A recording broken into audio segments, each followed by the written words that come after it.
یا همین الان $1000 بهم میدی یا ازت به جرم تجاوز شکایت میکنم. یه مرد وارد یه هتل 5 ستاره شد. آروم در اتاقشو باز کرد و چیزی رو دید که انتظارشو نداشت.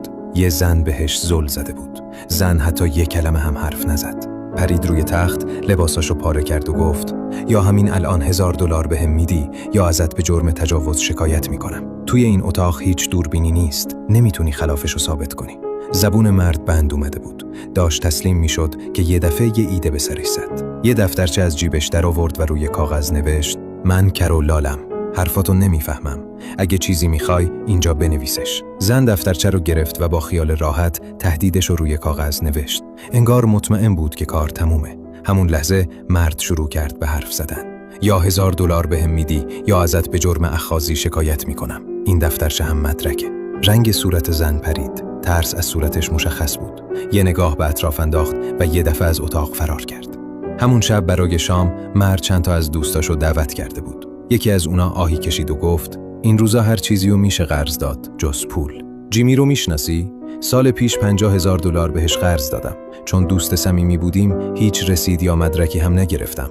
ولی یه سال گذشت و $1 پس نداد. هر چقدر تماس گرفتم یا دنبالش رفتم فایده نداشت. دیگه واقعا کلافه شدم. مرد لبخند زد و گفت چرا اینقدر سختش میکنی؟ همین الان بهش پیام بده و بنویس کی میخوای اون $60,000 که بهم بدهکاری رو پس بدی. دوستش گیج شده بود ولی به هر حال همین کار رو انجام داد. چند دقیقه بعد جیمی جواب داد من فقط $50,000 بهت بدهکارم. از کی شده $60,000؟ مرد لبخند زد و گفت دیدی؟ حالا مدرک داری. بدون هیچ مشکلی میتونی ازش شکایت کنی. یه ماه بعد مرد دوباره دوستش رو دید و اون بهش خبر داد که پولش رو پس گرفته. دوستش ازش پرسید این ایده ها چطوری به ذهنت میرسن؟ مرد گفت از بچگی پدر و مادرم مجبورم میکردن کتابای مختلف درباره استراتژی بخونم. تو آدم صادقی هستی ولی زرنگ نیستی. این زرنگی برای آسیب زدن به بقیه نیست. برای اینه که از خودت محافظت کنی. قبل از هر کاری آدما رو بشناس. رفتارشون رو بخون. طبیعت انسان رو درک کن. اون وقت دیگه هیچ وقت سرت کلاه نمیره. اگه رشد رو دنبال نمی کنی، احتمالاً دیگه هیچ وقت ما رو نمی بینی. ولی اگه این کار رو انجام میدی، تبریک میگم. تو هر روز در حال رشدی.